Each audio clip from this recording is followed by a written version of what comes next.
You've been practicing your technique, you've learnt your lyrics, and you've tamed most of the melody. Now it's time to perform. Just one last hurdle to leap over. Nerves. We all get them, but for some of us, butterflies in the stomach can feel like stampeding elephants. And if we don't learn to manage our performance anxiety, our presentation runs the risk of being aborted even before we've stepped onto stage. Never fear, Dr. Dan is here with a range of easy-to-do activities that will help you to calm your farm and get on with the show. Sound check. Check 1, check 2. Hey there, my name is Dr. Dan. Welcome to Voice Essentials, where we develop your voice and improve your sound. In the world of performance singing, there is one universal human experience: nerves. We've all felt them, and if you haven't, then allow me to warn you, nerves can sneak up on you when you least expect them. I've had to deal with my fair share of nervous responses to many of my performances over the years. With over 25 years of professional performance experience, I've learnt a thing or two about how to manage my nerves so that they don't disrupt my performance. So over the next few minutes, I'm going to give you some tried and true methods for calming your pre-performance anxiety. The first thing we are going to learn to do is to embrace your nerves as your friend. Many singers see their nerves as the ultimate enemy that needs to be defeated and dismissed.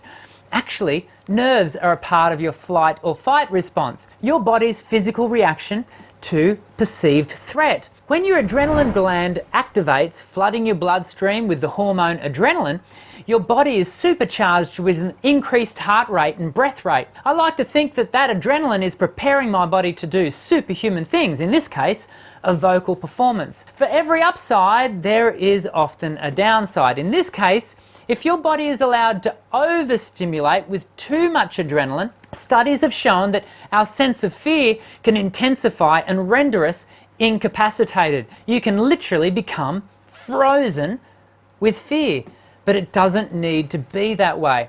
Let's now look at a few practical tools that will help you to take advantage of the adrenaline without succumbing to its potentially adverse side effects. Sound check. Before we discuss strategies for controlling nerves immediately before a performance, let's first consider a couple of activities that you can employ days and weeks out from any presentation. It might go without saying, but the number one thing that will serve to manage your nerves is thorough preparation. Nothing heightens a nervous response like being unprepared. If you put the work into your pre-performance routine, your technique, lyric and melody, you'll go a long way to keeping your nerves in check. Part of your pre-performance routine should include some visualization work. The visualization activity is easy to do. Simply sit down in a comfortable chair and close your eyes. Now, focus in on your breathing and ensure that your breath rate is even and steady. Now picture yourself standing on the stage in front of the size audience that you expect to be performing in front of. Imagine a warm and receptive audience who are eager to watch your performance. Now, if you feel your breath rate increase due to the imagined stimulus, focus once again on your breathing and bring it back to a steady rate. With your eyes still closed, play a backing track or a pre-recorded accompaniment and sing along silently. Again, imagining yourself performing in front of the engaged audience. As before, if you start to feel your body responding with an increased breath flow, respond by actively interrupting the anxious response, slowing the breath rate once again, all while you continue with your visualized performance. Visualization works. I've been using this technique for years with my private students, and it really does help you to manage your nerves in the lead up to performance. But that's not to say that visualization, or any other activity for that matter, will eliminate your anxiety altogether. No. You'll still have a nervous response to the unfamiliar performance experiences, so don't let your nerves surprise you when they arrive the day of the gig. The pre-performance strategies are designed to put you in control and help you better manage your adrenaline. Sound check. As I just stated earlier, one of the number one things to be stimulated by a nervous release of adrenaline is your breath rate. This can be frustrating for the singer who needs their breath flow to be even and consistent. Remember, breath fuels the voice, so if your breath stream is going into overdrive, you'll really struggle to maintain even regular notes. Interestingly, as I demonstrated with the visualization activity, it's your breathing that can also disrupt the release of adrenaline. If you feel your performance anxiety levels starting to rise immediately before showtime, find a quiet spot, sit down and focus in on your breathing. You may notice that your breath rate is similar to when you do exercise, fast and shallow. If this is the case, slow down your breath rate by taking long, deep breaths. For those of you who own my singing exercise CD, Dr. Dan's Voice Essentials, try using exercise 12, the inhale, suspend, exhale activity.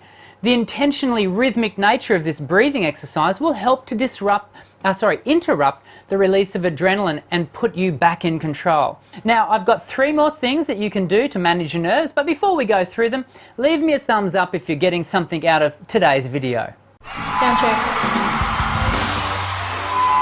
Learning to manage your breath is really the best strategy for keeping your body's nervous response in check. This being said, there are a few other things that will really help when the nerves seek to overturn your performance. Personally, I find that nerves cause my mouth to go dry. One minute I've got a comfortably moist vocal tract, and the next minute it's a desert.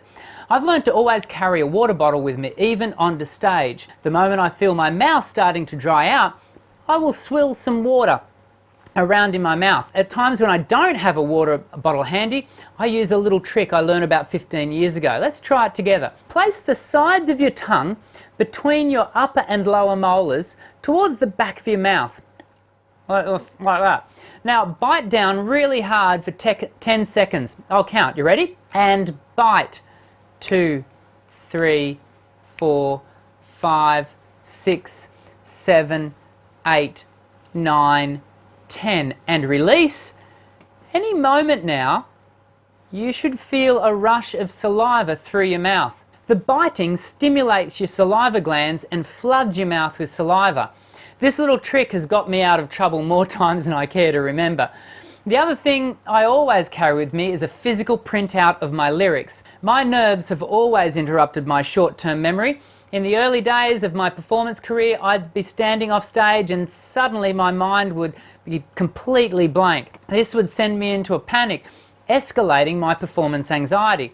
Nowadays, the moment I can't mentally recall the lyrics backstage, I simply go to my hard copy and refresh my recall. This, in turn, ensures that my anxiety can't spiral out of control. Finally, many of us sweat profusely before we perform. Sweaty palms have never been an issue for me, but if it's part of your performance anxiety response, I recommend always having a hanky or a tissue within reach. Being able to wipe your face and hands dry can serve to calm your physical awareness of your nerves, thus empowering you to keep them in check.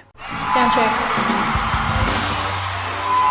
Each of the strategies we've discussed so far targets the performance anxiety before you sing.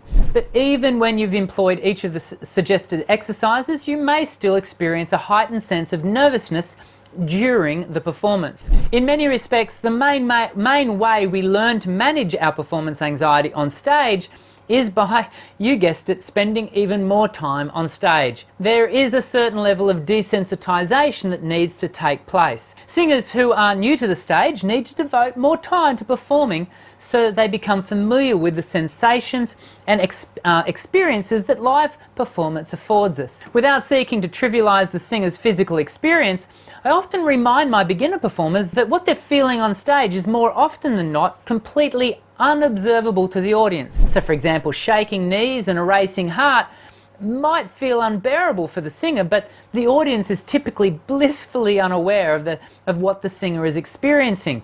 The very knowledge that your audience can't see your nerves helps in part to quell your nerves. If my audience can't see or hear my nerves, then maybe I don't need to be as nervous. Look, it's a small mental game, but it can be helpful. Finally, for a small group of people, performance anxiety is a completely immobilizing condition. For this small group, all the strategies I've described in the video, while helpful, will not serve to manage the body's fight and flight response. Typically, there are greater mental and/or emotional concerns at play, requiring professional care and psychological therapy. If you think you might fall into this category, then I eagerly encourage you to seek out the assistance of a psychologist or a professional counsellor. I urge you to not let your performance anxiety destroy your desire to sing and perform. Well, I hope today's video has been helpful. Please leave me any comments or questions below. I'll be happy to answer your queries to the best of my ability. And if you've got a friend who struggles to manage their performance anxiety, then allow me to suggest sharing this video with them via your social network like Facebook or Twitter. For now, I'll sign off. I'm Dr. Dan. Sing well.